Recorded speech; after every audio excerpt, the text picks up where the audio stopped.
لکھ رہے تھے. حضور نے فرمایا لکھو. لکھا. حضرت علی نے پہلی عبارت لکھی تو لکھا محمد رسول اللہ صلی اللہ علیہ وسلم. اور قریش مکہ کے درمیان معاہدہ. جب لکھا نا محمد رسول اللہ صلی اللہ علیہ، تو ابو سفیان بول پڑے، کہنے لگے جی آپ محمد ابن عبداللہ لکھیں، کیونکہ ہم معاذ اللہ ہم رسول اللہ تو مانتے نہیں، یہ مان جائیں تو جھگڑا ختم. محمد ابن حضور محمد ابن عبداللہ بھی ہیں نا، اور محمد رسول اللہ بھی ہیں. امام زرقانی کہتے ہیں نبی کریم علیہ الصلوۃ والسلام نے فوراً کہا حضرت علی سے، علی اس طرح کرو رسول اللہ کاٹ کے نا تو ابن عبداللہ لکھ دو. حضرت مولا علی شیر خدا خاموش ہو گئے. سنا ہم نے یہی ہے ساری زندگی کہ حکم فوقیت رکھتا ہے، لیکن حضرت علی خاموش ہو گئے. حضور نے دوسری دفعہ کہا علی رسول اللہ کاٹ کے نا تو محمد ابن عبداللہ لکھ دو. حضرت مولا علی شیر خدا خاموش ہیں. تیسری دفعہ جب حضور نے کہا تو امام زرقانی کہتے ہیں قلم نیچے رکھا حضرت علی نے، ہاتھ باندھے اور آنکھوں میں آنسو آ گئے. کہا یا رسول اللہ میں مجبور ہوں، مجھے رسول اللہ لکھنا تو آتا ہے پر کاٹنا نہیں آتا. حضور میں نا یہاں مجبور ہوں، حضور میں مجبور ہوں، لکھنا آتا ہے پر کاٹنا. بھائی سوال اٹھتا ہے نا کہ لکھنا آتا ہے تو کاٹنا کیوں نہیں آتا؟ لیکن 1500 صحابہ موجود تھے، کسی نے اعتراض نہیں کیا کہ علی حضور حکم دے رہے ہیں لکھو، کیوں نہیں لکھ رہے؟ یہاں وہ مفتی ہوتا نا، وہ B com M com M S C, تو فٹافٹ درس دیتا. مولانا آپ یہ کیا کہہ رہے ہیں؟ حضور نے کہا تو ویسے کریں. اور میرے بھائی جب محبت ہوتی ہے نا، ایک شعر ہے خواجہ غلام فرید صاحب کا، اگر آپ کی سمجھ میں آئے تو بڑی اچھی بات ہے، نہ آئے تو پھر بھی بڑی اچھی بات ہے. اگر سمجھ میں آئے تو کیا بات. خواجہ غلام فرید صاحب کہا کرتے تھے تن تندور ہڈاں دا بالن تے اسی ہاواں نال تپایا، کپ کپ مکیاں پیڑے کیتے اتوں عشق پلیتھن لایا، تن دا سالن من دی ہانڈی تے لون صبر دا پایا.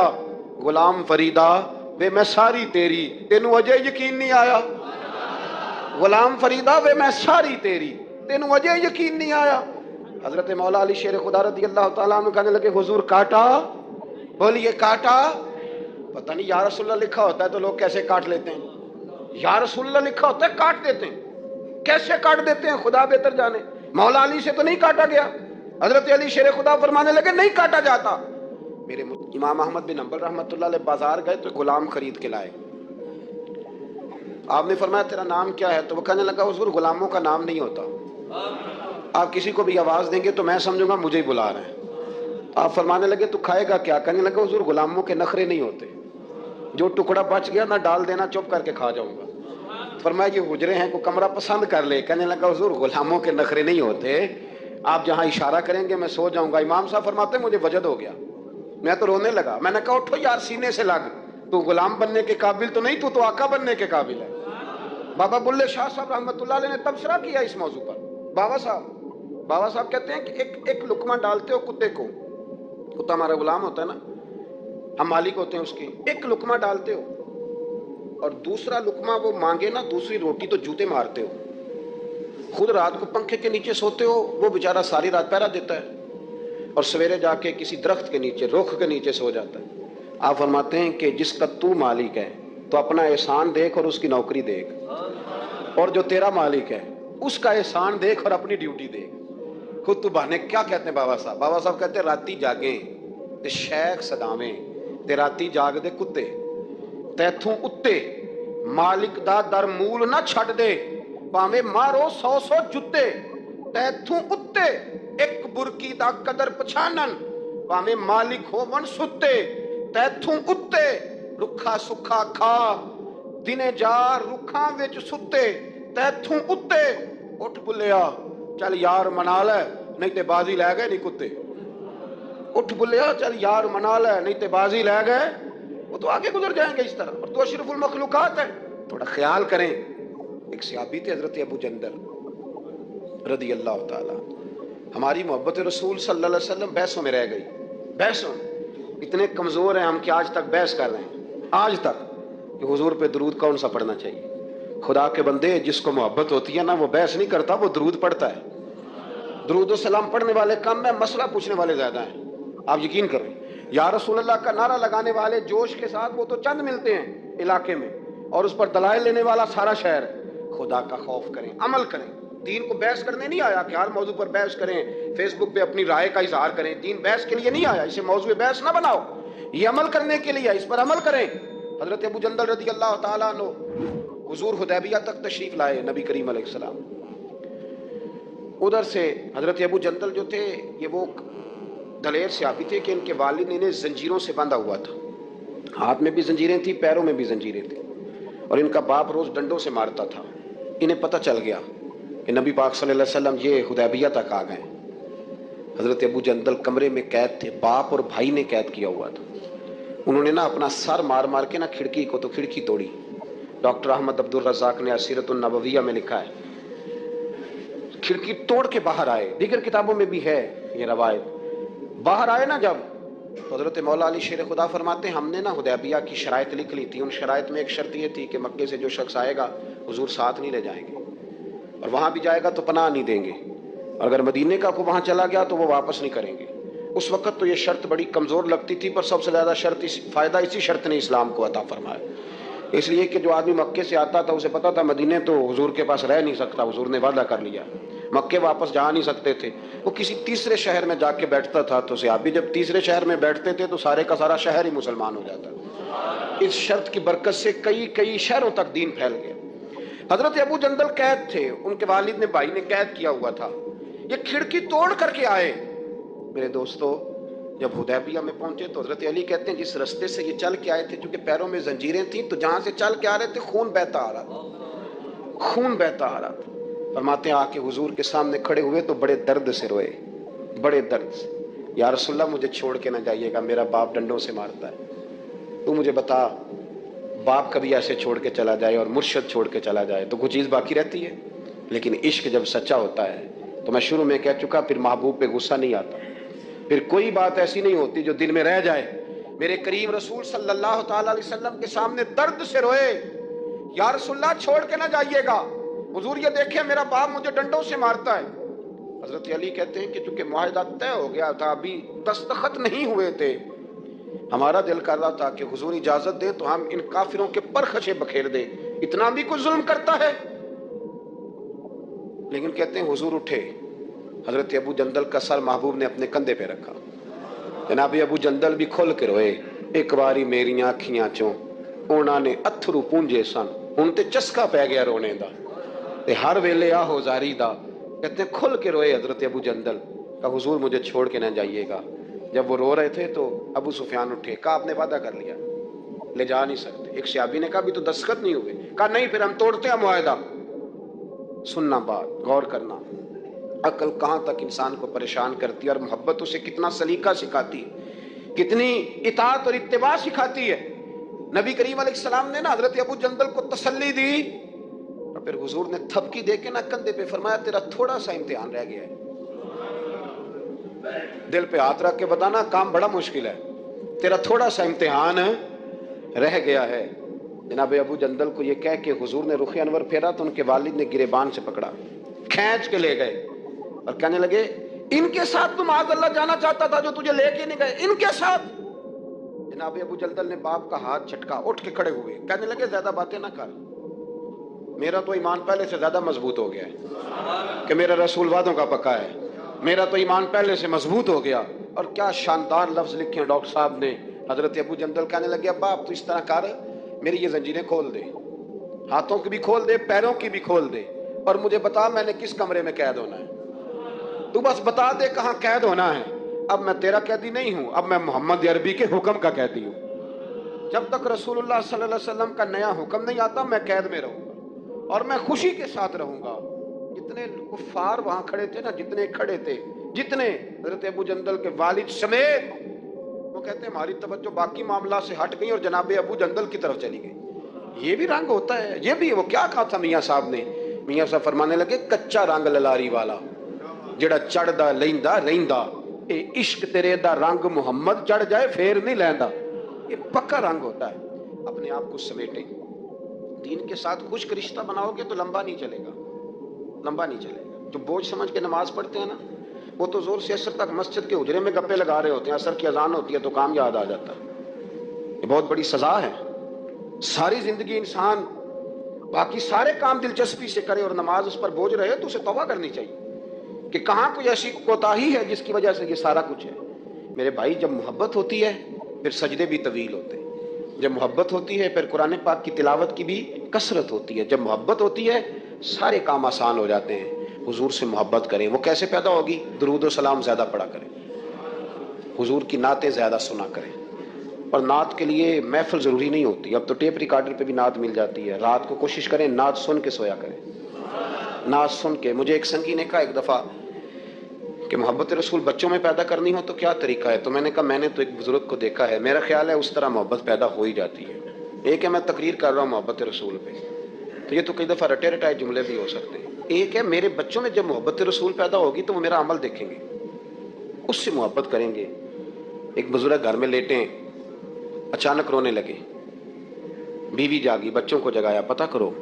بچے کہنے لگے اماں آپ پوچھیں، پوچھ کے باہر آئی کمرے سے، اماں ابا کو کیا ہے؟ کہ تمہارے والی بات نہیں، اتنا زور زور سے کیوں رو رہے ہیں؟ کوئی حکیم طبیب کا معاملہ ہے، ڈاکٹر کا، تو بلاتے ہیں کہ بیٹا تمہارے والی بات۔ کہ اماں بتائیں تو صحیح ماجرا کیا ہے؟ کہ بیٹا کچھ بھی نہیں، تمہارے ابا کو مدینہ یاد آتا ہے، رسول اللہ کا شہر یاد آتا ہے، اس درد سے رو رہے ہیں۔ بتاؤ بچوں میں محبت رسول پیدا ہوگی کہ نہیں ہوگی؟ وہ تڑپ آئے گی کہ نہیں آئے گی؟ وہ سمجھیں گے نا اس بات کو کہ یہ بھی ایک دکھ ہے، یہ بھی ایک تکلیف ہے۔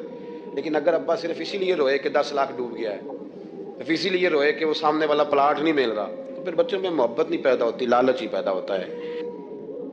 ترکی خیمہ تھا، فرمایا انصار کو خیمے میں جمع کرو۔ خیمے میں جمع کیا تو حضور فرمانے لگے، یہ ذرا انداز دیکھیے میرے قریب، حضور فرمانے لگے مدینے والوں تم کہہ سکتے ہو کہ یا رسول اللہ آپ کے شہر والوں نے تو آپ کو بڑی تکلیف دی تھی، ہم آپ کو یہاں لائے تھے، تم کہہ سکتے ہو؟ ان کی آنکھوں سے فوراً آنسو چھلک پڑے کہ یا رسول اللہ ہم کون ہوتے، ہم پر تو آپ نے مہربانی کی، آپ تشریف لے آئے۔ وہ دو عالم کی رحمت تھے، جہاں چاہتے وہیں رہتے، یہ ان کی مہربانی ہے کہ یہ عالم پسند آیا۔ حضور نے فرمایا تم کہہ سکتے ہو کہ یا رسول اللہ یہ تو بدر میں تلواریں لے کر شہید کرنے آئے تھے، ہم نے جانوں کے نذرانے پیش کیے، کہو۔ وہ رو پڑے کہ یا رسول اللہ نہیں، یہ تو ہم پہ اللہ رسول کا احسان ہے کہ ہم میں سے کوئی شہید ہو گئے، کوئی غازی ہو گئے۔ نبی کریم علیہ السلام نے فرمایا تم کہو کہ یہ احد میں آپ پر پتھر برساتے تھے، ہم نے سینے آگے کر کے ڈھال بنائی تھی، کہو۔ ہر ایک آنکھ آنسو برسانے لگی، آنسو کے وضو ہونے لگے۔ جب پوری طرح دل نرم ہو گئے تو محبوب نے ایک جملہ ایسا کہا کہ سوال ہی سرے سے ختم ہو گیا۔ فرمایا مدینے کے میرے بھولے انصار، کیا تم یہ پسند نہیں کرتے کہ مکے والے اپنے گھر جائیں تو بھیڑ بکریاں اونٹ لے کے جائیں، اور تم جب مدینے جاؤ تو اللہ کا رسول اپنے ساتھ لے کے جاؤ؟ کیا تم یہ پسند نہیں کرتے کہ تم مجھے اپنے ساتھ پاس؟ پھر تو دل نعرے لگانے لگے، روح وجد کرنے لگی، طبیعتیں کھلنے لگی۔ رسول اللہ صلی اللہ تعالی علیہ وسلم کے لفظوں پر وہ لوٹ پوٹ ہونے لگے۔ حضور امی ہیں اور محبوب بات کرتے ہیں نا تو سینہ ایسے کھل جاتا ہے کہ جیسے نور نالا نور ہو گیا۔ حضور بات کرتے ہیں تو منہ سے پھول جھڑتے ہیں۔ نبی کریم علیہ السلام گفتگو کرتے ہیں تو یوں لگتا ہے ساری باتیں میرے لیے ہی ہیں، ساری باتیں آپ کے لیے ہی ہیں۔ حضور امی ہیں۔ اور پھر اللہ تعالیٰ فرماتے ہیں کہ یہ محبوب وہ ہیں جن کی شان یہ ہے کہ الذی یجدونہ مکتوبا عندہم فی التوراۃ والانجیل، فرمایا ان کی شانیں تم لکھی ہوئی پاؤ گے تورات میں بھی اور انجیل میں بھی۔ حضرت عیسیٰ تو خود فرما گئے نا، میں تمہیں اپنے بعد ایک محبوب کی خوشخبری دے کے جا رہا ہوں جن کا نام احمد ہوگا۔ ابن یعقوب کو اللہ نے صورت بخشی، ید بیضا کی کلیم اللہ کو نعمت بخشی، ہر نبی کو کوئی عزت کوئی عظمت بخشی، اور میری سرکار کو بے پردہ زیارت بخشی۔ فرمایا میں تمہیں خوشخبری دے کے جا رہا ہوں، اپنے بعد بشارت دے کے جا رہا ہوں، ان کا نام احمد ہوگا۔ نبی پاک صلی اللہ تعالی علیہ وسلم کی شانیں تورات میں بھی لکھی، انجیل میں بھی۔ آپ دیکھیے صحیح بخاری میں یہ حدیث موجود ہے۔ حضرت عطا رضی اللہ تعالیٰ عنہ بیان کرتے ہیں کہ میری حضرت عمر ابن عاص رضی اللہ تعالیٰ عنہ سے ملاقات ہوئی، میں نے کہا مجھے نبی پاک کی وہ شانیں تو بتائیں جو تورات میں لکھی ہیں۔ حضرت عمر ابن عاص تورات کے جاننے والے تھے، فرمانے لگے اللہ کی قسم تورات میں حضور کی بعض وہ شانیں بھی لکھی ہیں جنہیں قرآن بیان کرتا ہے۔ جس طرح قرآن نے کہا یا ایھا النبی انا ارسلناک شاہدا ومبشرا ونذیرا، اے محبوب ہم نے آپ کو خوشخبری دینے والا، ڈر سنانے والا بنا کر بھیجا ہے اور گواہ بنا کے بھیجا ہے۔ فرمایا جس طرح یہ قرآن میں لکھا ہے اسی طرح حضور کی یہ شان تورات میں بھی لکھی ہوئی۔ پھر حضرت عمر بن عاص رضی اللہ تعالیٰ عنہ ارشاد فرمانے لگے حضور علیہ السلام کا نام تورات میں رسول بھی لکھا ہے اور متوکل بھی لکھا ہے۔ پھر فرمایا تورات میں لکھا ہے کہ حضور نہ سخت مزاج ہوں گے نہ سخت دل ہوں گے، اور تورات کے اندر یہ بھی لکھا ہے کہ محبوب برائی کا بدلہ برائی سے نہیں دیں گے، بلکہ کوئی برائی کرے گا تو بدلہ اچھائی سے دیں گے۔ یہ بھی لکھا ہے بازاروں میں شور نہیں کریں گے، یہ بھی لکھا ہے کہ معاف کر دیا کریں گے، بخش دیا کریں گے، اور تورات میں یہ بھی لکھا ہے کہ جن کے کان غفلت کی وجہ سے بہرے، گونگے اور جو لوگ گندے ہو گئے ہیں، اللہ محبوب کی برکت سے سب کو بینائی اور بصارت عطا فرمائے گا۔ ایک نا یہودی کا بچہ حضور کے پاس آیا کرتا تھا، مسند امام احمد بن حنبل میں موجود ہے، حضور کے پاس آتا تھا اور نبی کریم صلی اللہ تعالی علیہ وسلم کی بارگاہ میں وہ خدمت کرتا تھا۔ بیمار ہو گیا، حضور تیمارداری کرنے گئے تو وہ اپنے باپ کی گود میں لیٹا ہے۔ حضور اس کے باپ سے فرمانے لگے قسم اٹھا کے بتا میری شان تورات میں نہیں لکھی ہوئی؟ تو معاذ اللہ تورات اس کی گود میں پڑی تھی، لیکن مکر گیا، کہنے لگا نہیں لکھی۔ اس کا بیٹا جو اس کی گود میں تھا، جوان بیٹا گود میں سر رکھے ہوا تھا، بیمار تھا، کہنے لگا میرا والد غلط کہتا ہے، اللہ کی قسم یا رسول اللہ آپ کی شان تورات میں بھی لکھی ہے اور انجیل میں بھی لکھی ہے۔ یہ بات اس نے کہی، کلمہ پڑھا، روح پرواز کر گئی۔ حضور اس کے والد سے فرمانے لگے تو ہٹ جا، اور صحابہ سے فرمانے لگے اپنے بھائی کو اٹھا لو، اس نے کلمہ پڑھ لیا، اب یہ ہمارا ہے، ہم اسے ساتھ لے کر کے جائیں۔ حضور کی عظمتیں، شانیں، بلندیاں، رفتیں تورات میں بھی موجود ہے، انجیل میں بھی۔ لاکھ عنوان بدل دیے لوگوں نے، تورات و زبور و انجیل میں تحریف کر دی، لیکن آج بھی جگہ جگہ جو موجود چھپی ہوئی کتابیں ہیں ان میں آج بھی جگہ جگہ حضور کی عظمتوں اور شانوں کا بیان موجود ہے۔ نبی پاک کے تذکرے ہر جگہ، ہر مقام پر، ہر کونے پر۔ خود نبی پاک علیہ السلام نے فرمایا میں تو جناب ابراہیم کی وہ دعا ہوں جو بیت اللہ کی تعمیر کے وقت انہوں نے مانگی تھی، میں تو جناب عیسیٰ کی بشارت ہوں، اور فرمایا میں اپنی ماں کا وہ گویا شانوں والا خواب ہوں جو انہوں نے میری ولادت کے وقت دیکھا تھا۔ حضور کی عظمتوں کا بیان۔ پھر اللہ تعالیٰ نے آگے ارشاد فرمایا یَأْمُرُهُمْ بِالْمَعْرُوفِ وَيَنْهَاهُمْ عَنِ الْمُنْکَرِ، یہ محبوب تمہیں نیکی کا حکم دیں گے اور برائی سے منع کریں گے۔ ہر ایک نے نیکی کا حکم دیا، ہر پیغمبر، ہر رسول نے، ہر مصلح نے، ہر دائی نے، پر جس پیار کے ساتھ نبی پاک نے لوگوں کو نیکی کی طرف بلایا ہے نا، جس محبت سے، جس درد سے، جس ذوق سے حضور نے بلایا ہے، اور جس طرح دروازہ دروازہ جا کے حضور نے لوگوں کو کہا ہے آ جاؤ دین کی طرف آ جاؤ، جس توانائی کے ساتھ حضور چاہتے ہیں کہ لوگ دوزخ سے بچ جائیں، یہ صرف حضور ہی کا خاصہ ہے۔ یہ حدیث آپ نے یاد رکھنی ہے۔ حضور فرماتے ہیں میری اور تمہاری مثال اس آدمی کی طرح جس نے آگ جلائی تھی، آگ روشن ہو گئی تھی تو پتنگے اس میں گرتے تھے، تو وہ آگ جلانے والا بار بار پتنگوں کو روکتا تھا نہ جاؤ جل جاؤ گے۔ فرمایا تم بھی بار بار ایسے کام کرتے ہو جو تمہیں دوزخ میں لے جائیں، اور میں تمہیں سینہ بند سے پکڑ پکڑ کے بچاتا ہوں، یہ کام نہ کرنا دوزخ میں لے جائے گا، یہ کام نہ کرنا دوزخ میں۔ نبی پاک نے ایک ایک مرحلے میں امت کی رہنمائی کی، ایک ایک کونے میں تربیت فرمائی، اور بڑی جانفشانی کے ساتھ، بڑی ہمت کے ساتھ، جدوجہد کے ساتھ لوگوں کو دین کا پیغام دیا، اور پھر بڑی دانائی سے۔ آج کچھ لوگوں کا انداز تبلیغ جارحانہ ہے، وہ کسی کو نماز کی دعوت بھی دیتے ہیں تو تلخ لہجے کے ساتھ، اپنے کسی بھائی کو دین کا پیغام دیتے ہیں تو ترش انداز کے ساتھ، حالانکہ اپنے حق میں جب وہ باتیں کرتے ہیں تو میٹھی۔ آپ کو اگر اپنا سودا بیچنے کے لیے نرم بات کرنی آتی ہے تو حضور کے دین کے لیے نرم بات کیوں نہیں کرتے؟ اگر اپنے بچے کو اپنے حق میں قائل کرنے کے لیے لہجے کو باوضو کر کے میٹھا کرتے ہو تو اپنے بچے کو نماز کی طرف مائل کرنے کے لیے، دین کی طرف مائل کرنے کے لیے میٹھا کیوں نہیں کرتے؟ آپ کا انداز حسین ہو، خوبصورت ہو۔ ادعو الی سبیل ربک بالحکمہ،